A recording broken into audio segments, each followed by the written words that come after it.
Olá, esse é o Falatório FB do Fonseca Brasil Advogados, um podcast sobre direito, advocacia e anexos. Siga nosso perfil em sua plataforma preferida e acompanhe todos os episódios. Olá, amigos do Fonseca Brasil, tudo bem? Aqui quem fala é Jean Cimei, estou aqui ao lado de Adelvan Olivério, Gustavo Fonseca e Eduardo Brasil, e hoje teremos um programa atípico, um programa feito a pedido de um dos nossos ouvintes, de um perfil no Twitter chamado Freestyle Jurídico no Vagão, que nos fez um pedido para que nós analisássemos, para que nós falássemos sobre a situação do ensino jurídico no país. Como que está, como que era antes, quais são as perspectivas, quais são os pontos bons, os pontos ruins, como o mercado enxerga isso, e tudo isso a gente vai falar no dia de hoje. Esqueceu de apresentar nosso convidado aqui, o coronavírus. Exatamente, hoje nosso convidado é o coronavírus, um convidado muito especial e que está certamente aguardando todos vocês. Ansiosamente. E assim como a divindade maior está no meio de nós. Exatamente. Bom, vamos começar então a nossa conversa aqui, dizendo sobre a importância do ensino jurídico para a formação da nossa profissão, né? Tradicionalmente, o ensino jurídico é o ensino que inaugura a ideia de curso superior, né? De curso universitário superior. Então, a gente pode concluir que o primeiro curso superior de universidade, a nível universitário, é o curso de Direito. Então, a gente está falando de uma coisa, de uma tradição que é absolutamente milenar. Mas pulando isso aí, vamos tentar categorizar alguns problemas que a gente tem hoje no nosso ensino jurídico. Vamos começar pelo seguinte ponto.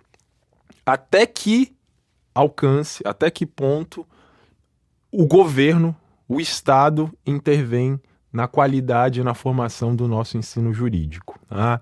E aqui a gente pode falar também de alguma posição muito, muito interessante, porque o Jean é professor há quantos anos?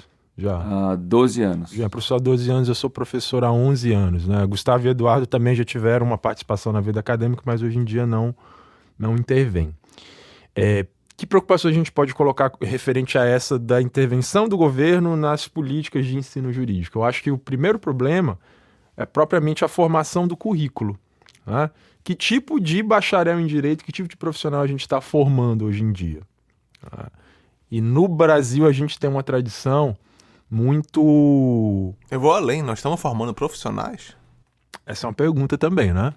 Essa é uma pergunta que Ou decorre são mais da minha. Curiosos até que a gente está formando. Que decorre da minha, né? Que tipo de currículo a gente tem hoje, se esse currículo é um currículo para formar um profissional? A gente, como professor, o que a gente está passando para esse pessoal, para esses meninos e meninas que estão na sala de aula?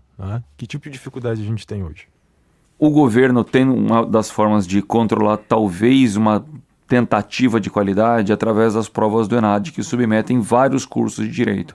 E tem um currículo mínimo ou matérias mínimas que são solicitadas dentro da área jurídica, através de questões dos mais variados matizes, para tentar diagnosticar a capacidade do aluno para interpretação de texto, resolução de questões e redação também.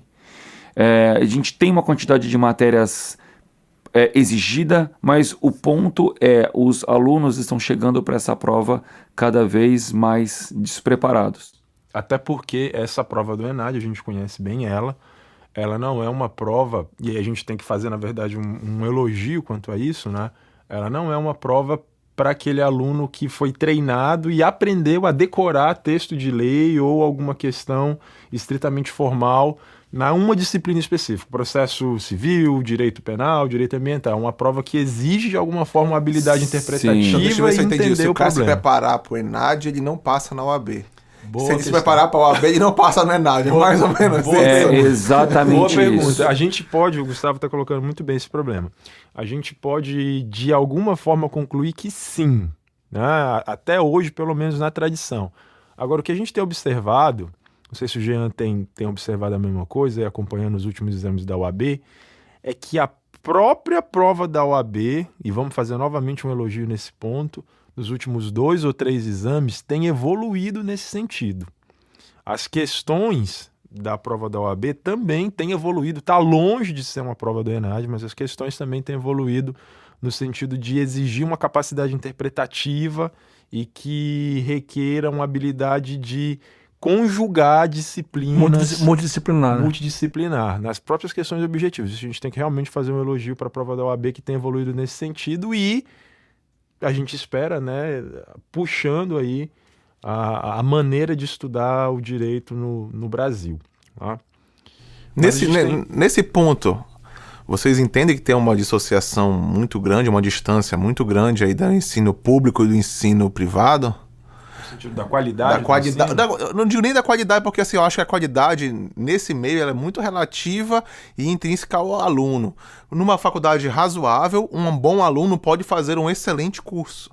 Mas assim, a questão toda, não diz também de viés político, não é esse o ponto, mas assim, pelo perfil, vocês acham que tem uma diferença muito grande da formação do graduado? Não vou nem falar de profissional ou de...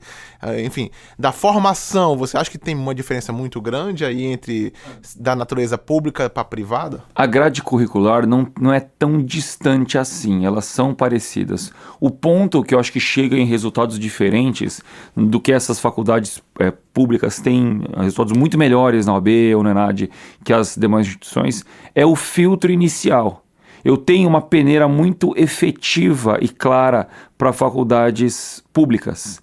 O controle, não o cerceamento, mas a escolha do aluno do mais apto ou com notas melhores para entrar nesse instituto é feita de uma forma mais efetiva.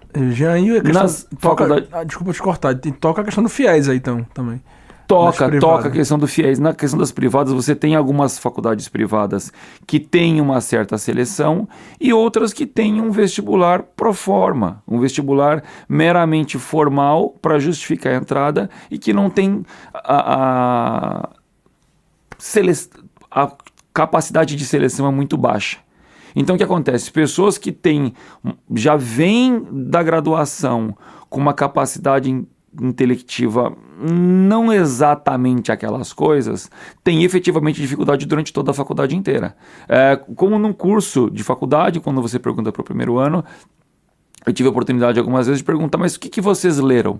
Vocês que estão começando a graduação, estão começando, não preciso ler nada muito, não precisa ler... Sofisticado. Exatamente, não precisa, eu li Proust, não quero um aluno. Pode ser não o Paulo vai ter esse Coelho. aluno. Sim, pode, ainda que claro, seja, mas... O problema é que eu acho que a resposta que ele recebeu foi ler o Turma da Mônica no gibi. Com todo respeito, mas disso eu adoro. Mas nem leram. Eu não sei nem se a Turma da Mônica leu. Se o aluno na graduação leu Turma da Mônica e Disney, excelente, porque quer dizer que ele, quando criança, já tinha uma preocupação com leitura. O Jean toca bem num ponto, a gente vai depois avançar para outras questões, mas é bom lembrar o seguinte também, né? Na faculdade, no curso de Direito, não é o local, não é o momento do professor e da faculdade resolver os problemas da formação anterior. Sim, exatamente. É uma formação técnica. Então a ideia é que o aluno chegue lá no primeiro ano e avance para o conhecimento primeiro das matérias propedêuticas, né, da filosofia ali, da sociologia, para ter um pensamento crítico e depois avance. Eu acho que uma grande dificuldade nisso é que algumas faculdades privadas, como talvez exigem menos do aluno, porque precisa do aluno, o aluno talvez tenha um problema de gramática ou de entendimento, de interpretação. Como ele vai entender um livro de direito civil básico, número 1, que quando algumas palavras em português, ele não consegue compreender o que o autor está tentando explicar. Ainda mais sem entrar na questão jurídica, porque para entrar na questão jurídica ele tem que ter uma linguagem comum. E eu acho que alguns alunos não conseguem concatenar essas ideias e não conseguem avançar no curso. De quem é a culpa?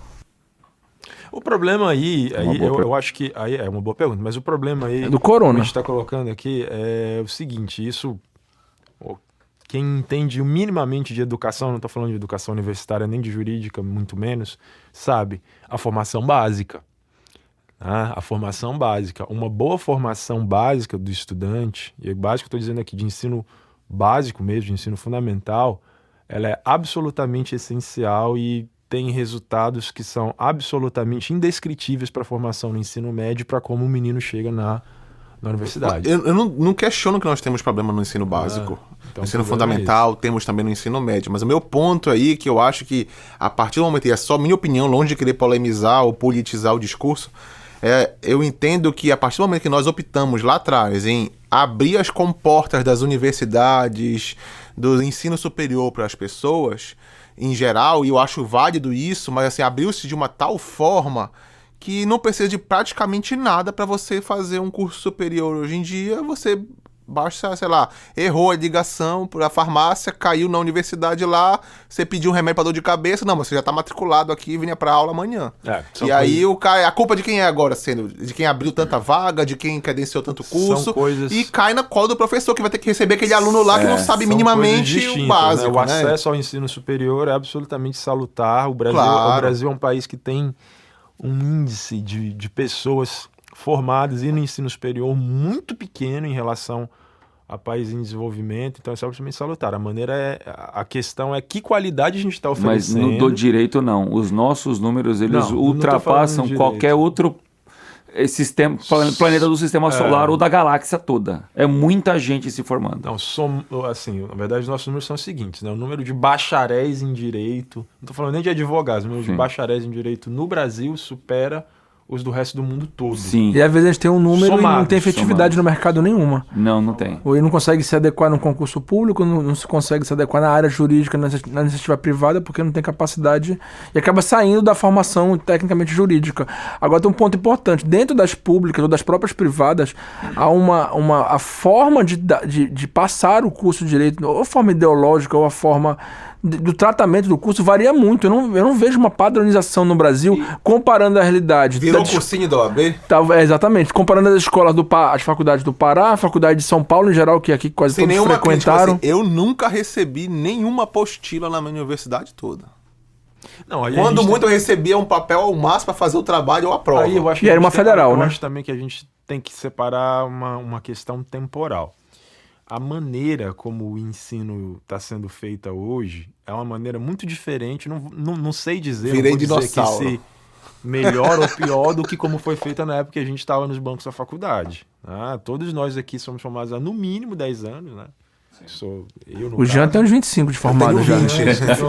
Pelo menos aparentemente. Não, o que eu entendo na faculdade tem 20 anos. Aparentemente tem uns 25 já de formado. O Jean estudou sob a égide da Constituição Polaca. Exatamente. Código comercial lá atrás. Está no grupo de risco do coronavírus, nosso convidado. Quando eu fiz direito constitucional, era a Constituição de 1824.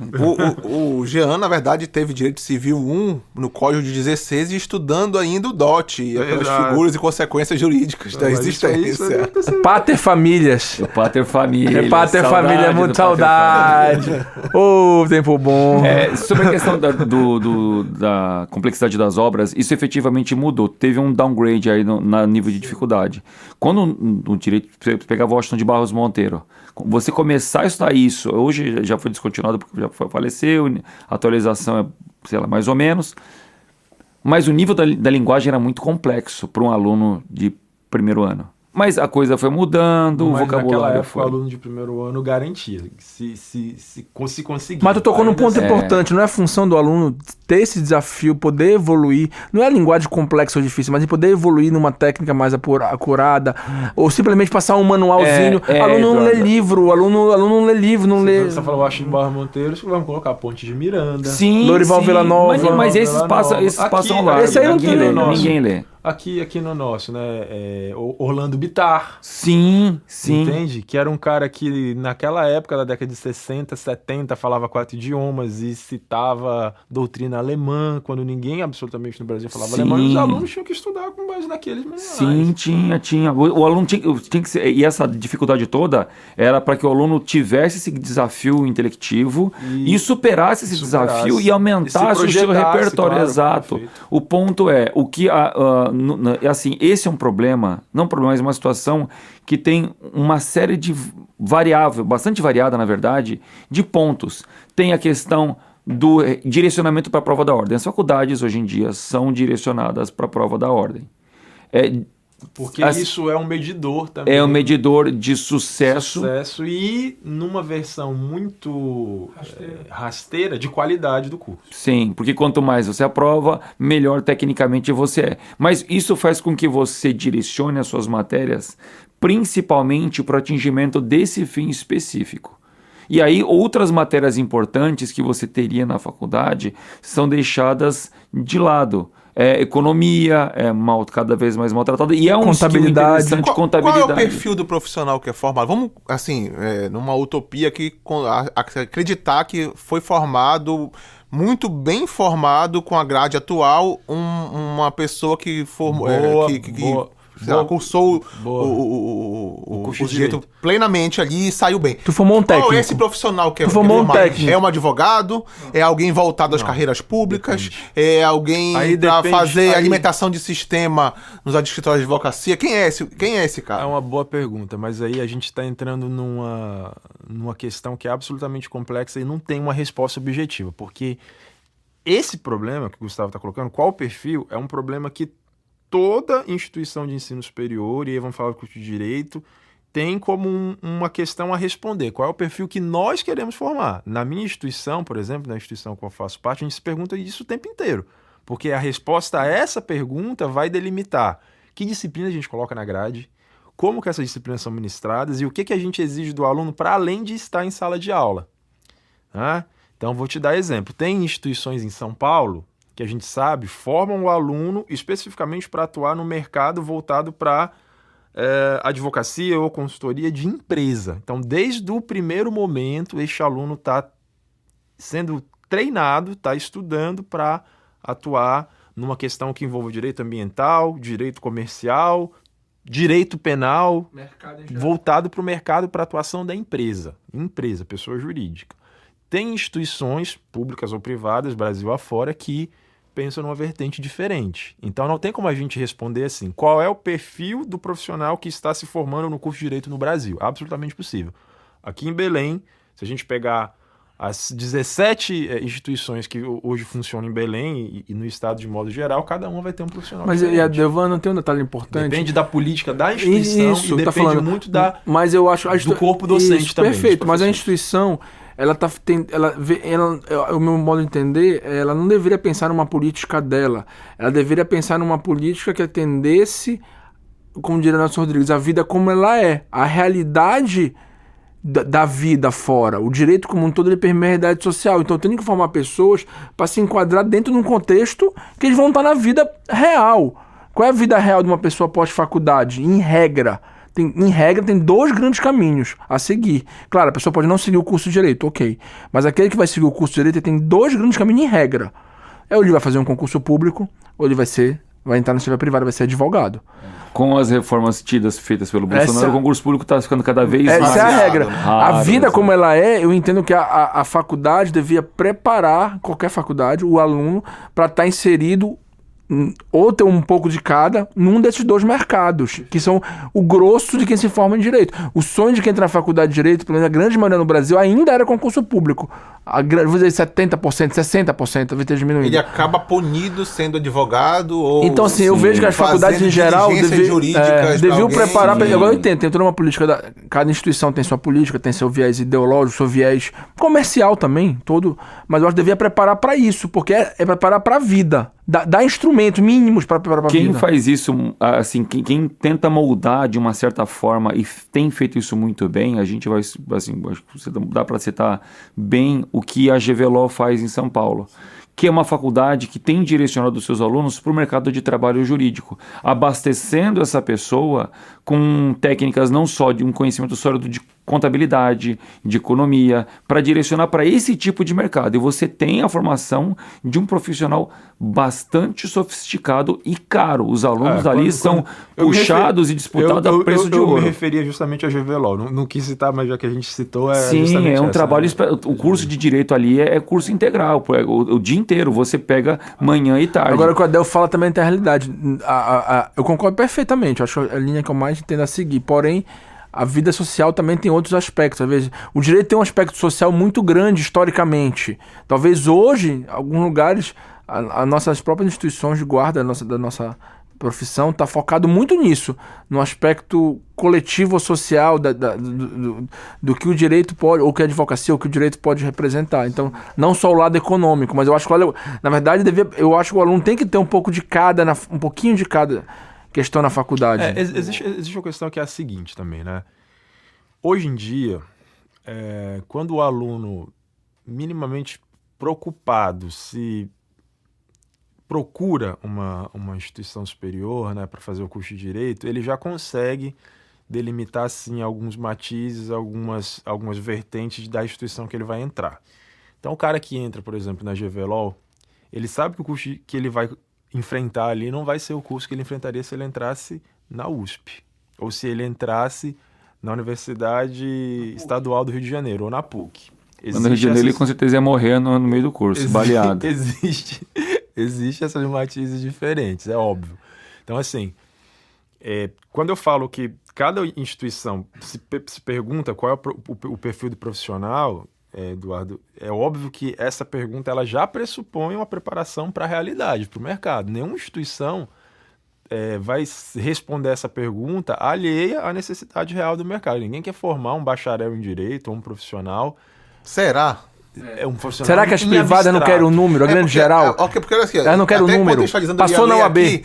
Aqui, o perfil que inspirou nessa nossa discussão aqui hoje nesse episódio, ele colocou, tem 2 tweets dele muito bons exatamente para esse ponto. Ele coloca o seguinte: qual critério o MEC utiliza para autorizar um curso de Direito? E ele responde: um cômodo com Wi-Fi e ventilador.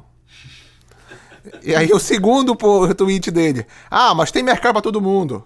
Enquanto você lia esse tweet, 1.300 bacharéis colaram grau. Eduardo, eu quero pegar um ponto seu e um ponto do Adelvan, com relação à questão do lado. A gente precisa ver também do lado do aluno. O que me pegou foi o minimamente. O aluno que quer minimamente saber das coisas. É esse o ponto. Poucos se destacam, mas a grande massa amorfa dos que estão presentes querem saber minimamente, apenas minimamente. Então, são livros esquematizados, coloridos, pouco apostilazinha para resumo, os quadro do professor. Esquematizados que algumas editoras fazem. Não tem uma doutrina. Precisa ler, você precisa ler, precisa entender, precisa interpretar, você precisa interpretar texto. Não precisa ler tudo de uma vez. Leia 5, 10 minutos, raciocine e reflita durante não esse mínimo não é feito. Então o que você vê o aluno... E é por isso que a tecnologia afeta tanto esses profissionais, porque o que eles aprendem a fazer e são treinados a fazer com esses quadros, com esses resumos, os robôs, os novos softwares estão fazendo. Fazem muito melhor. Não precisa ter essa análise boa observação do Gustavo. Sim.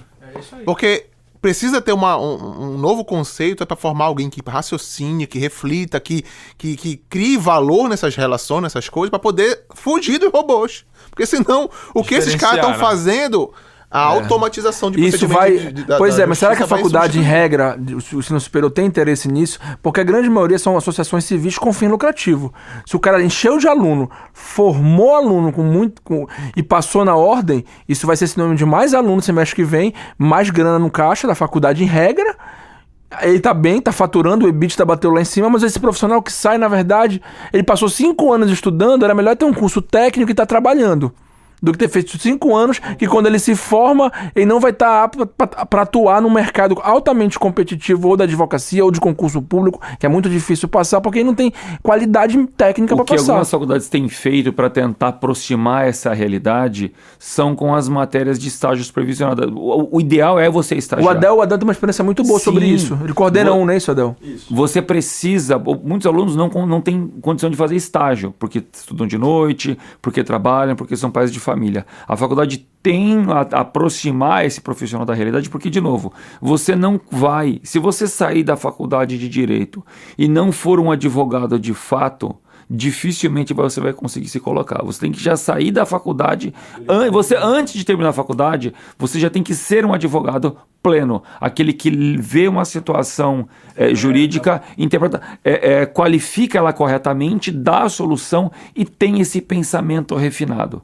Você precisa ter, para que não seja rapidamente substituído por um robô.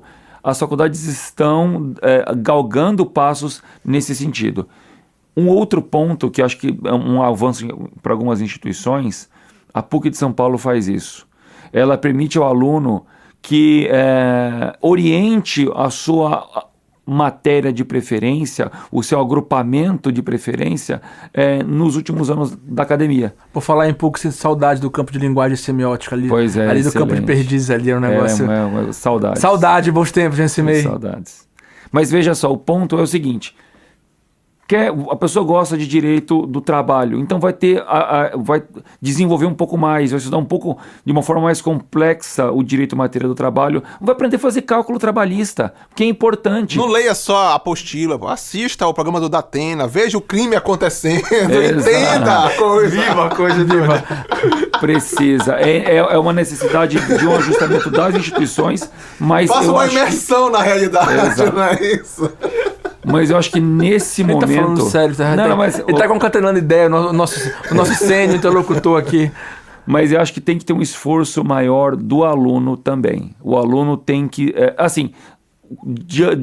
da complexidade de coisas que tem para ler, você não vai conseguir ler todas as doutrinas de todos os cursos, mas o que você tem uma propensão maior, seja direito de família... Ir atrás das coisas, né? Exato. Fazer acontecer, não espere pelos outros. E Uma vez eu tava dando uma aula, Jean, aí um aluno levantou comendo uma banana, cara. Por isso que eu falei do chimpanzé, eu juro pra ti. Eu entrei numa aula pra dar aula, aí o cara levantou e descascou uma banana no meio da sala. Esse é o ensino superior no Brasil. E não foi em Belém do Pará. Tá dando aula no curso fora. Diga-se passagem. Então, assim... Samoa americana. O que eu volto a dizer... Parafraseando agora o saudoso Enéas, com todo o problema da dificuldade no Brasil, mais vale a escola do que a não escola. Isso é verdade. Isso é verdade. Ainda assim, o ensino tem superior um formal é passo fundamental. grande a ser percorrido. Não pode ter efetivamente a mercantilização do ensino para que não fique só num percentual. Que, olha, porque eu aprovo mais, eu sou melhor. Não é esse um critério. Isso é um dos critérios, mas não o único. Mas o aluno precisa também dar um passo, um gás maior, tem que correr um pouco mais e tem que largar... a bengala do professor. Tem que ler um pouco mais. Os números passados, no ano passado, sobre a redução de venda de livros jurídicos. Vejam, a gente está num crescente de faculdade. E a leitura cai. E a venda de livros jurídicos. Muito bom até na internet, mas o e-book também tem que avaliar isso daí. A venda do e-book é insignificativa. Ela não é venda. Eu diria assim que é a apropriação devida ou indevida das obras. Mas o Jean tocou num ponto importante. A curva lá gráfica entre aumento de faculdade e queda de venda de livro é assustador. Porque... eles preferem ler os resuminhos, as apostilas. E aí, Gustavo, você não recebeu apostila na faculdade, mas muitos vivem e dependem de apostilas. Tinha até venda de apostila na faculdade. Tinha uns caras que passavam e entregavam a apostila toda uma vamos falar a verdade, não tinha apostila, mas eu tirava a cópia dos cadernos das minhas amigas. Isso mostra o nosso só deve ter lido, estudado mais, aprofundado mais. Ele passou, um bom advogado. Exato. É isso, meus amigos. Muito obrigado por nos ouvir. E, de novo, se você tiver mais alguma sugestão de tema, de tópico, mandem mensagem para a gente através de contato@fonsecabrasil.com.br e apresente a sua sugestão, a sua crítica, a sua dúvida. Nós teremos o prazer de lhe retornar. E não perca a aula que o Eduardo vai ministrar em Marte. Obrigado, pessoal. Até a próxima. Até a próxima.